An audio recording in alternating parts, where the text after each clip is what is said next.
एक बरसाने की घटना है। एक सेठ जी थे, एक कोई सेठ जी थे, उनके घर में 3 पुत्र थे, लेकिन उनकी पुत्री नहीं थी। उनके घर में कोई पुत्री नहीं थी। अब उनको ये बड़ा दुख रहता कि मेरे घर में 3 पुत्र तो हैं, लेकिन पुत्री एक भी नहीं है। अब किसी की बेटी के विवाह में जाते, उनको उसकी बेटी का देख के यही लगता कि मेरी भी पुत्री होती तो मैं भी इतनी उत्साह से उसका विवाह करता। और जो उनके 3 पुत्र थे ना, उनकी शादी हो चुकी थी, तीनों पुत्र वधू ही आ गई थी घर में। बस अपनी पुत्री ना होने के कारण दुखी रहते। किसी संत ने कहा, आप तो बरसाने में रहते हैं, किशोरी जी को अपनी पुत्री मान लीजिए। अरे बरसाने में रहने के बाद आपको पुत्री का दुख है, यहाँ किशोरी जी है ना, उनको आप मानिए। उस दिन से वे किशोरी जी को पुत्री मानने लगे। अपने पुत्रों से भी कहते कि भैया तुम्हारी बहन किशोरी जी हैं, जाकर हर रक्षाबंधन पर राखी बांधा करो।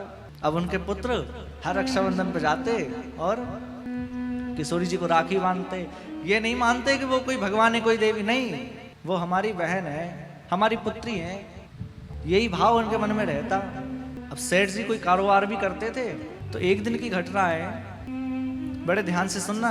एक दिन की घटना है, सेठ जी अपनी दुकान पर थे और पहले चूड़ी पहनाने वाली आती थी। आप में से जिनको याद हो, पहले चूड़ी पहनाने वाली आती थी। सेठ जी के पास पहुंची चूड़ी पहनाने वाली, और सेठ जी ने कहा जाओ जाकर घर पे चूड़ी पहनाए आओ। अब वह चूड़ी पहनाने वाली आई तो घर पे 3 पुत्र वधू थी। सेठ जी को भी यही याद था कि हमारी 3 पुत्र वधू हैं, 3 बहू हैं, तीनों को चूड़ी पहना दी। लेकिन उस दिन एक आश्चर्य हुआ कि जैसे ही तीनों को चूड़ी पहनाई तो एक छोटा सा चौथा हाथ भी सामने आ गया, बड़ा सुंदर कोमल सा। अब चूड़ी पहनाने वाली ने ध्यान नहीं दिया, उसमें भी पहना दी। उसको लगा होगा कोई परिवार की, कोई घर की, चूड़ी तो पहना दी। अब जैसे ही वो चूड़ी पहनाकर वापस सेठ जी के पास गई, तो सेठ जी का तो हिसाब था कि 3 लोगों की चूड़ी के इतने पैसे होंगे, 3 लोगों की जो 3 बहुएं हैं उनके पैसे दे दिए। चूड़ी वाली ने कहा कि सेठ जी आज 4 लोगों ने चूड़ी पहनी, आज 3 लोगों ने नहीं पहनी। सेठ जी को लगा कि ये ज्यादा पैसे लेने के चक्कर में बोल रही है कि 4 लोगों ने पहनी है। सेठ जी ने नहीं दिए, मना कर दिया। मैं जानता हूं मेरे घर पे 3 बहू हैं, अरे 4 कहां से हैं, ना हमारे घर कोई मेहमान आया ना कोई। अब वो बार बार कहे कि मैंने अपने हाथों से 4 हाथों में चूड़ी पहनाई है। सेठ जी ने उसको डांट कर भगा दिया, पैसे नहीं दिए। अब जैसे ही रात्रि में घर पहुंचे, भोजन प्रसाद पाकर विश्राम करने गए, रात्रि में स्वप्न देखा, किशोरी जी बैठी हैं और बड़ी रो रही हैं, उदास हैं। जैसे ही इन्होंने देखा किशोरी जी उदास हैं, पूछा अरे लाली कहा बात है, रो क्यों रही है। किशोरी जी ने पहले तो बोला ही नहीं, लेकिन जब बड़ी इन्होंने प्रार्थना करी कि किशोरी जी क्या हो गया, तब उन्होंने कहा आज तक मैंने आपको अपना पिता माना, और मैंने आपको अपने पिता मानने के अधिकार से यदि चूड़ी पहन ली तो आपने उसको पैसे नहीं दिए चूड़ी के। क्या आप मुझे अपनी पुत्री नहीं मानते?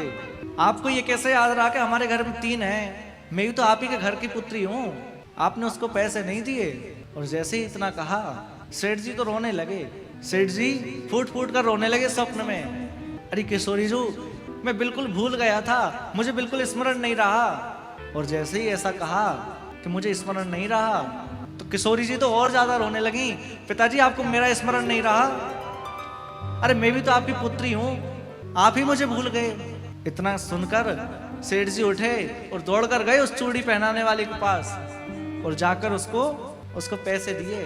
हम भगवान से कोई संबंध तो स्थापित करें, हम भगवान को केवल भगवान मानकर रखते हैं, इसलिए वो भी भगवान बनकर ही बैठे रहते हैं।